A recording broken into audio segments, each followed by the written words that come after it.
Mushona kana kuti chikaranga chinoti mbudzi kuzvarira paruvanzi hanzi nditambirwe imba.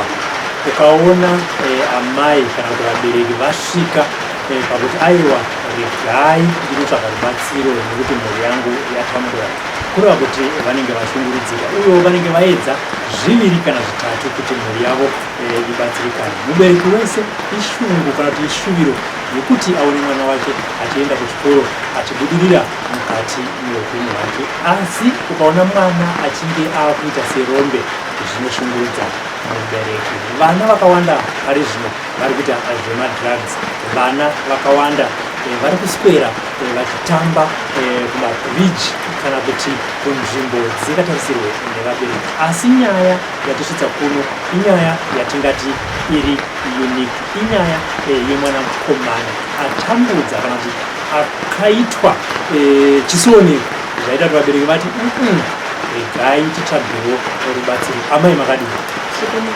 Ndiri kutaura namai ani? Mai Gamuchirai. Amai vaGamuchirai, matidana mukati aiwa ndaita dambudziko nemwana wangu mwanakomana. Nyaya iyi yakamira sei? Yakamira sekudai mwana wangu yakadanana nemusikana wakadanana naye anonzi Rebecca. Kuti nditi musikana hazvisi musikana, mukadzi atori nevana vake. Ane vana vanga ani sekunzwa kwenyu? Ini sekunzwa kwangu ndiri kunzi ane vana vatatu, vamwe vari kuti ane vana vairi. Saka kuti ndichanyatsoziva hangu chokwadi, but tidzokeredu kunyaya yedu. Mukadzi wakadanana nayewo mwana wangu mudiki kwazvo kune mukadzi uyu, pakudai kwazvo. Mudiki ane makore mangani? Ane 23 years. Saka ari kunzi mukadzi uyu akatora mwana uyu akamuendesa kune muprofita anonzi Senderby. Aenda kumuprofita anonzi Senderby, pane maitiro vakaita kana nezvipfeko zvavakaita zvemukadzi zvikabva zvaeredzwa nemvura. Saka iye anototaura kuti munhu uyu ndewangu kusvikira zvaita sezvanaka. Chiri kundirwadza Gamuchirai haana kana 50 cents yaanowana, asi anomubatirira kuti akamugadzira upenyu hwake kuti atenderere panzvimbo imwe chete. Zvapera kudaro anotomuburisa mumba panze kudai, achipinza vamwe varume pai mumba imomo, kana nepamba pavari kutogara. Siku racho nditori nenhamba dzavo, ndinototaura navo vachitotaura kuti zvakaoma. Mwana anotokotsera ari panze, vamwe varume vachiita vachipinda. But why akamuita kuti amuise panzvimbo 1 iye asina kana chaanomupa? Kana akwanisa kuuya kumba anokwanisa kuba zvinhu kumba zvokuti akwanise kuendesa ikoko. Zvakare ambuya vemusikana vakanga vachigara muushe hwekunze, asi vakazosvika pakutsvaga imba padhuze nepamba pedu kuti vagare padhuze pekuti ndichitsvairai vanhu vatsvaira pamba takachitoonana, nekuti vakanga vari bhizi kupiwa zvinhu naGamuchirai. Saka vakati tigezoyo kugara padhuze, uye Gamuchirai uyu takamhege tamboifambawo adzoka kumba. Saka ivo vakabva vazoti zvakaitwa izvi, kana muchida ndokuperekedze kwekwetu patete vangu in'anga, but inoziva zvese. Saka asi kusvika patichaita vane chavachangotora wangomuro waparwoko kudai, mishonga iye inobva yangu kuparara yakaiswa naRebecca. But saka zvazvinhu tu vakambotidaidza vachiti hatiendei kuti vana avarambani, toenda kwaSenderby ndokwavakaitwa izvi. Dzokonovoti kuairport kune anoziva mushonga.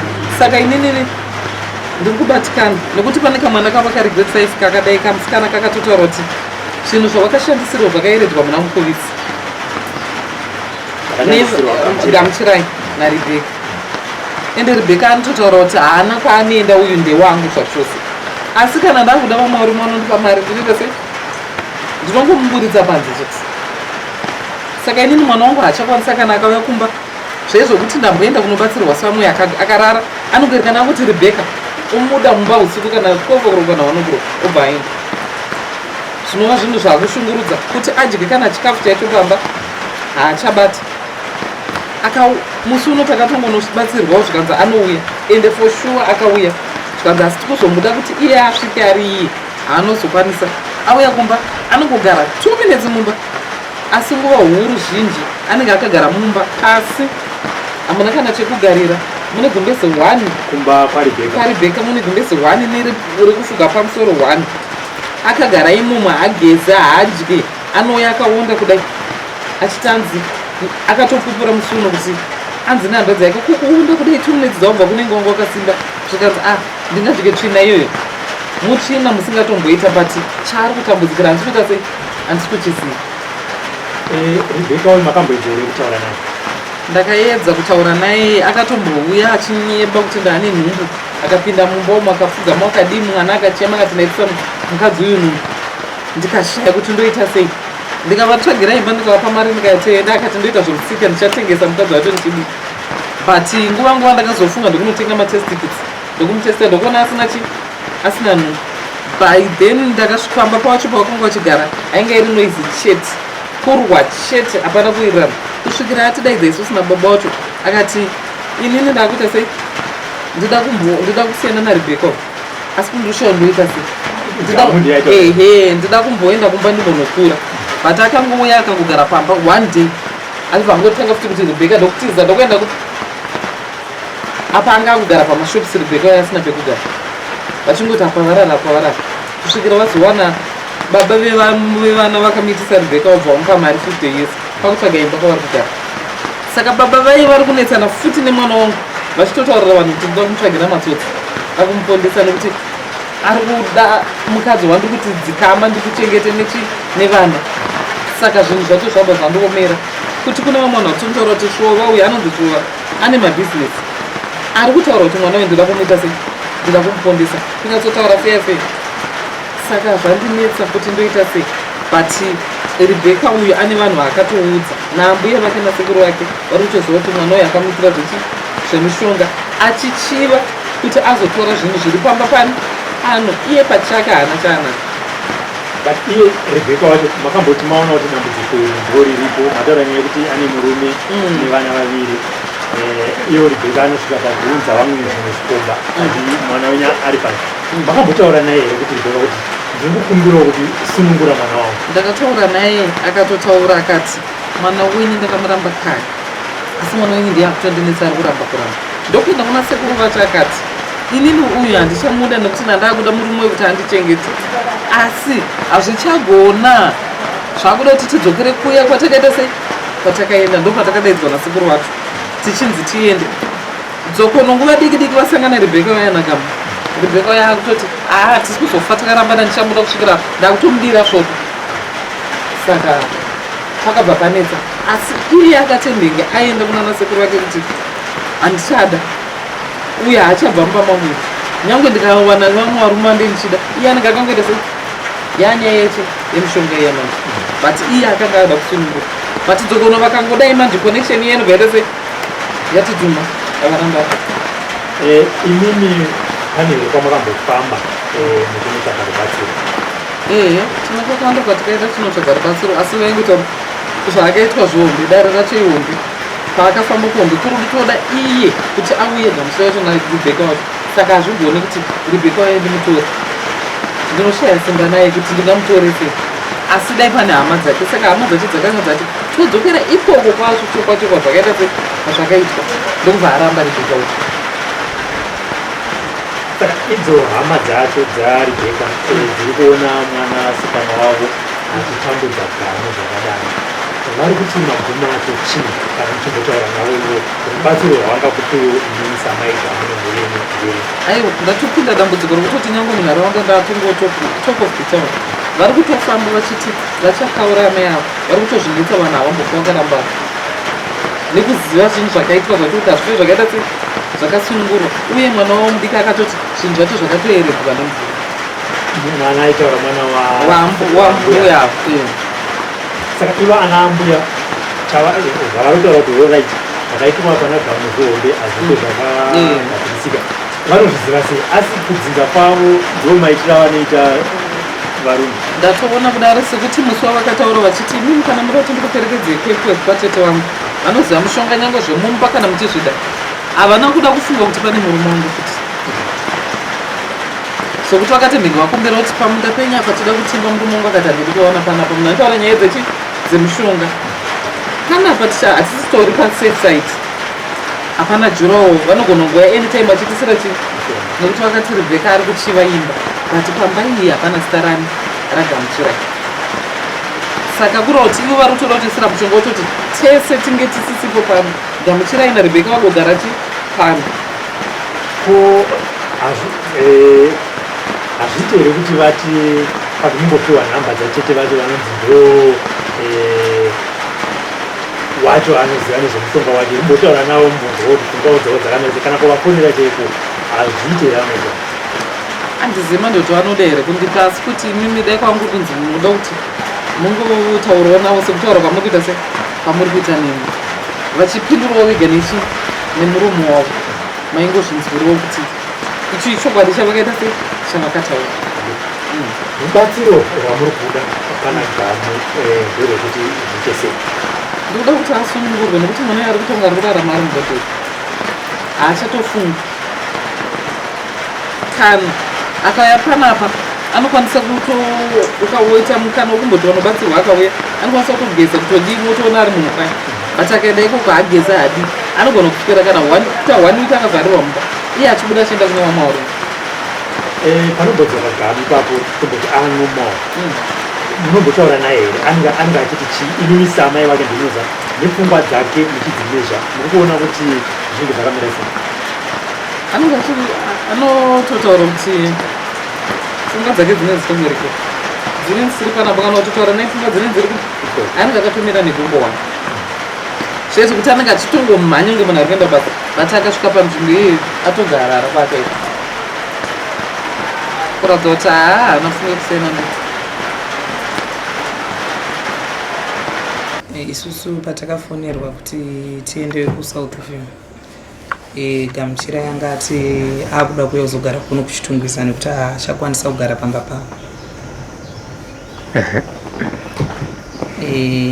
ndobva tangosumuka inini namama tichisvika ikoko akatanga kutochema achikumbira gogo vake kuti gogo ndanchikumbirawo kuti munditorewo mundiregererewo pane zvandinoita ndenge ndisingazivi zviri kuitika munditore ndiende kunogara nemi kukei achibva ati mama Rose pane zvakawanda zvandinenge ndichida kukuudzai pane zvakawanda zvakaitika but ndatofara nhasi kuti maita se mauya ndichakuudzai zvangu zvakaitika kubva pandakangotanga kudanana naRebecca pane zvakaita se pane zvakaitika ndakati tozotaura since wati iwo wakunogara nani nagogo kukei achibva kumbira mwana wangu akati taona ndokumbira kuti undidhiraivhawo kuenda kumba kwananga ndichigara naRebecca ndoda unotora hembe dzangu ikoko tikatombomuti ukapinda ukatora zvinhu iye asipo hauzonzi watora nezvake here zvikazonetsa mangwana akati haana zvinhu zvakawanda inoda kundotora tuhembe twangu zvishuwa takati ngatichingoitai 1 way kuti uchinotora tichibva taenda akadhiraivha mwana wangu tikasvika pamba ipapo vakaburuka nabamudiki vake ndo vakapinda naye akatora hembe dzake akauya nadzo nebhutsu dzake akauya mumotikari achitofara achitoridza spika akati zvakaoma chinzvimbo chino chandichidzoke futi achitonyomba dzimba dzaaiona ipapo maraini momo achiti honai icho vanhu vakutoti paGwest malape zvikanzi imba yakadai ingagarike nemunhu ari nomawo ngendibve kunoku nokuti ndikangouya kunoku chete zvinotanga tichitoonawo mapostori mamwe anga akafenza paraund apa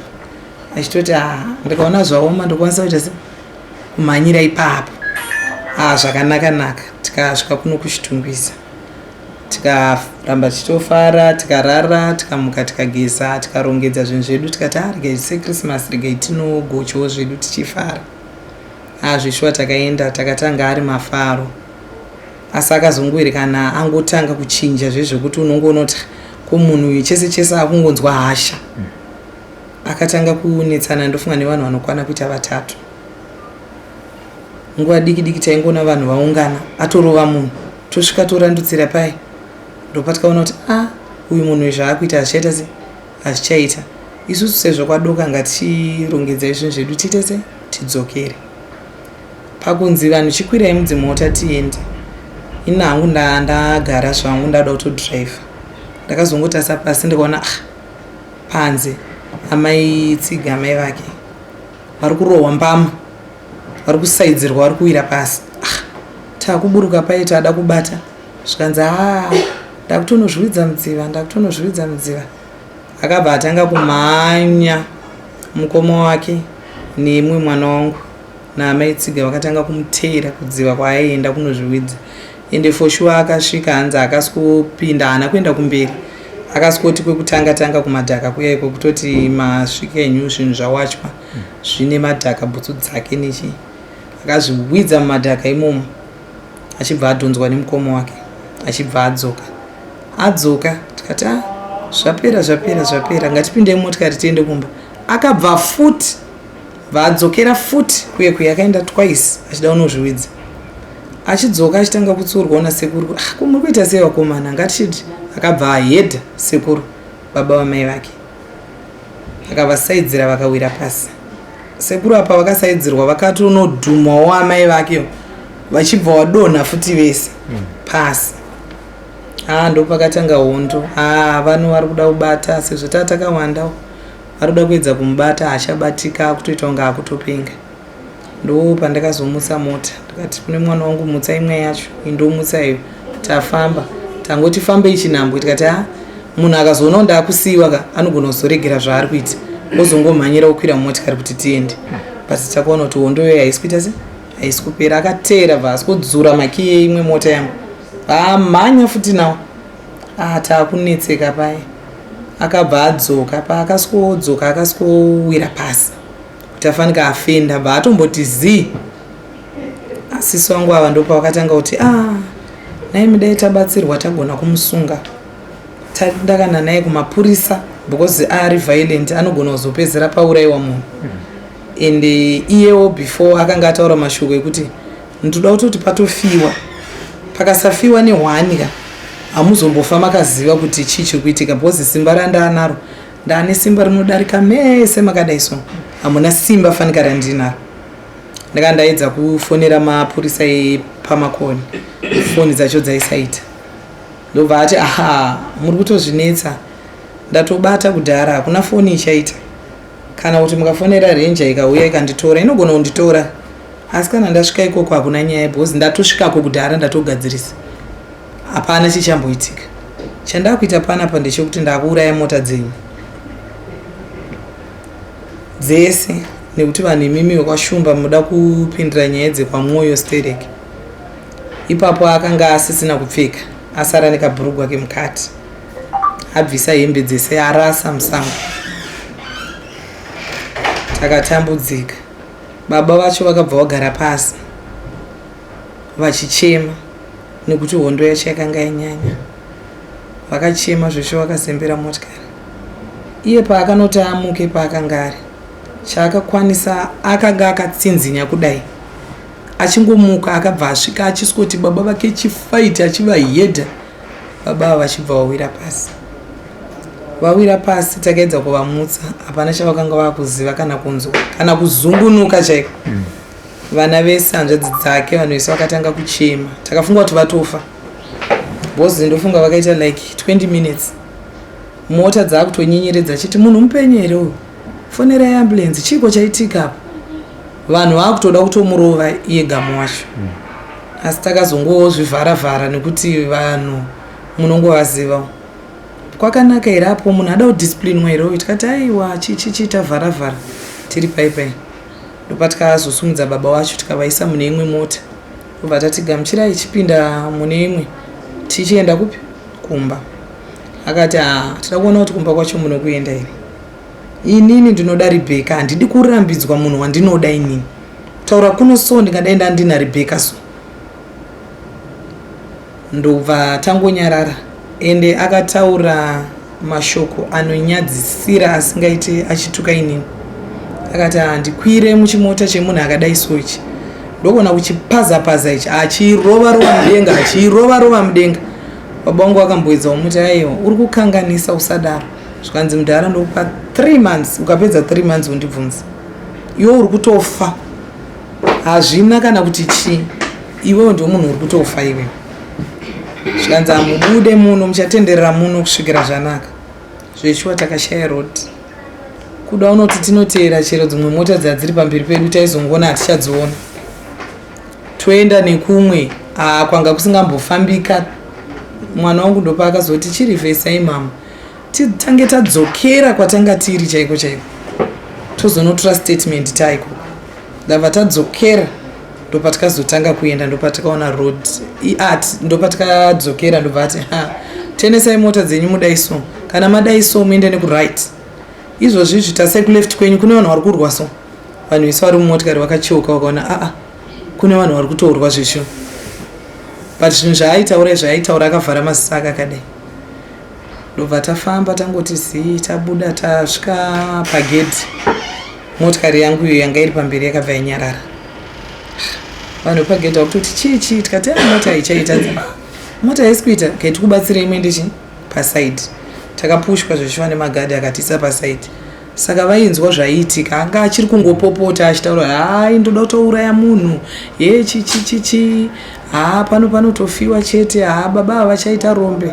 Ndipo panambotaura kuti akanga atema shisha ari padenga denga akakwira setsoko akapfeka akabhurugwa padenga zvekuti apa wangu kwasviba akatema akasvika akaisa pasi akaroera pasi akati uchasvika kubasa kwako kusina umira musha mari yavo akabata ndavhara zvapera akanongedzera mai vake akati mari yakwanga uchimbopiwa nemurume zvavhara naye yamuina iyoyo ndiyoyo da kukuratidzai kuti ndini ndiri kutonga. Tapushwa taisa pasaidi perod nemagadhi aya umwe wacho akazoya kuhwindo akati mother zviri kuitika ndiri kuzviona imimi musadhiraivhe motikari nekuti kana zvinhu zvakamira zvakadai so munogona kuita nharo muchiti muri kuenda paemu padhuze munogona kuita tsaona bhozi mashoko ataurwa nemukomana uya haasi mashoko anongotaurwa nemunhu chete. Zveshuwa takateerera akatiisa pasaidi akati chimbomirai mumbonyatsozvipa taimi yekumira. Takamira kusvika na12 dzeusiku pandakazoona kuti tatine vana vatanga tinavo vana vane nzara tingori mumota muye ndopandakazoti regai ndidhiraivhe ndiendese vana kumba ndogozodzoka nditore imwe yacho inga isamuke zvachose kudoti vana makanika vaivhura vatarisa hapana chavari kuona kochii yaiswa palight paservice station pazuva vatazokumbira gadhi vati ndinorara ndakakuchengeterai asi vakomana vakati tinongorara tirimo nokuti angati munozokwanisa kuuya kuno kuma4 here nekuti ndinoda kufanira kubva pabasa ndakati aiwa regai nditi vana varare mumota. Saka taakubva ipapo akazoti Willard ari kutsvaga mukoma wake manje kati tamushaya hatisi kuziva kwaari ndopa akatanga kuti kwini handa kupfeka kuchii chaitika ndosaka vanhu vari kuti bho here bhosi pari panhu pemafaro vanhu vaingopfuura vachishamisika kuti kumunhu uyu asina kupfeka chii. Ndopakazorangarirwa namai vacho kuti abvisa hembe dzake akakanda uko ndokubva wakumbira kupinda mukati vabva wabvumidzwa ndokuenda kunotsvaga hembe dziya vakadziwana dziri musango vakauya vakamupa. Saka akatanga kutodzokera kuti vange munhu atoraiti kuti hatingabve panapa tisina Willard regai tichimutsvaga nokuti amai vacho vanga vakunetseka futi kuti mumwe aenda kupi. Vakasara zveshuwa vachimutsvaga ndichibva ndadzoka kunoko ndikanosiya vana gogo ndikauya ndikasiya vana vangu panapa ndikadzokera nemagumbeze ndakuitira kuti vari kuda kurara mumotikari yanga yafa iyi vararemo. Saka pandakadzokera paservice station ndakaona motikari iyi hapasisina apa mafoni akanga apera moto kuda kuti ndifone zvanga zvisingaiti ndobva ndati arege ndonotarisa kumba pamwe zvazosara zvikaita zvikaita zveshuwa ndakadzoka tasvika pasinjaction ndopa ndakatosangana nagamu naamai vake vachitofamba vari tu ndikatovakwidza vatota because kwainaye tikafamba tese tikauya akanyarara achitoita kunge zvinhu zvache zvadzokera pakare. Ndikapfuura nepakapaki ndikaona imwe mota yangu yapakwa ndikazoti yaita yauya ndopa ndakasvika navo pano tichisvika pano akasvika akuda kutoita noise futi zvinhu zvangu zviri kupi ndakuenda kwaRebecca inini. Amai acho vakanga vakuti ona dzakuma past 1 unozoendako kwakachena ukabuda izvozvi zvazviite. Akati no hazvichaita kuti ndinge ndiri pakati penyu mimi. Zveshuwa akatora hembe dzatakasiya tamuwachira dzadziri pawaya dzakanaiwa saka tatadzibvisa taisa madhishi akatora dziri nyoro akati ndiri kutoenda kwaRebeka, ndiye wandinoda. Tikati kuziva kuti ndiye waunoda, asi unogona kupondwa ukashaya chawagona. Asi akatadza kuzvinzwisisa, akarongedza hembe dzake, akabuda pamusuo, akaona baba wake vachichema muswadzi, vachirwadziwa negumbo zvaipisa tsitsi. Chaakagona akangotora bhaketi pasi petenga, akachera mvura, akavanyika gumbo riye. Akati murunzwa sei dhedhi? Akati ndiri kurwadziwa, handisisina chandichada kutaura newe futi. Akabva angobuda nepepabheki yake ine zvinhu zvake zvinyoro, bva angoti svikei pagedhi, ndobva adzoka futi. Akati ndambokupai $1 kaimimi kuna amai vacho. Zvikanzi akanga ava $1 achivati sori nekukutukai nekukushungurudzai kwandinoita pesa apa. Saka ndiri munhu asina chainacho $1 tichiri kumafaro. Asi akazodzoka kuzotora $1 ripi iroro, vakangovhura chikwama, mva vamupa $1 rake, achibva abuda. Aenda haana kunge aenda zvekutoenda, akambogara paflower bed pagedha. Akazofonera hanzvadzi yake tiri muno, zvikanzi ndazviona kuti hamundide vanemi, hamuna kana kumbonditeera. Zvikanzi naLisa, koisai gokuteera sei wambodzorwa nana mama vese kuti kwaita se kwadoka. Akati ndakwenda unozviuraya. Ndopatikapedzisira kumuona ipapo achibva abva dzanga dzatoo kumatutu Manheru.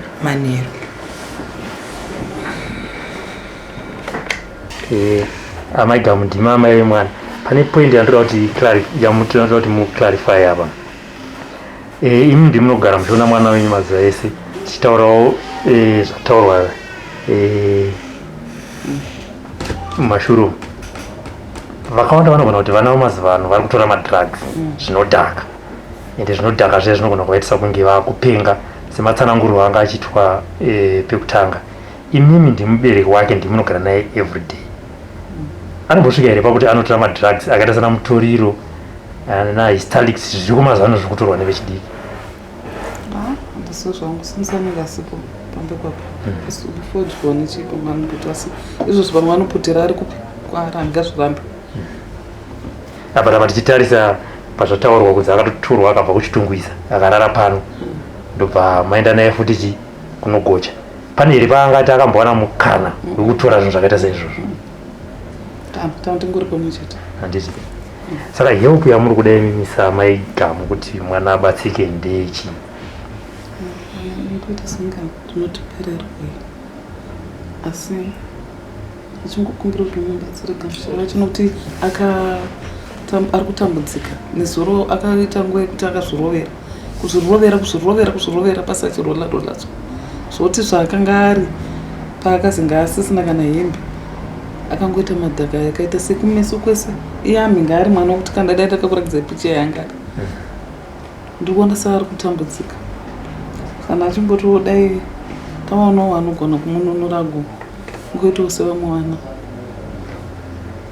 Pane mashoko anenge anonzi mwana wenyu akaitwa zvechivanhu, sekutaura kunoita vanhu munogara navo kuti pane zvaakaitwa zvakairidzwa mumvura muchidimbu, zvichiitwa nemukadzi waari kugara naye anonzi Rebeka. Zviri kunzi akaitwa sei? Takangonzwawo nehama dzaRebeka wacho ndovakanga vachitaura kuti Rebeka wacho ndeyakava achiti inini handisamude, asi pane kwatakaenda. Saka zvinoda kuti tizokuenda asunungurwa, but panguva yakazointerviewawo Rebeka uya anga kuti asinga hakuramba kuti akanga afunga kuti pamwe zviro zvinosungisa, asi kuhama dzake akanga abuda pachena. Hanzi kwatakaenda takaenda kunetini? Kunova 8 takaenda kunobatanidzwa, but sekutaura kwakazoita mwana wegrade 5 wambuya chakati pane zvinhu zvakaitwa zvinenge zvinhu zvomukati zvakaeredzwa mumvura.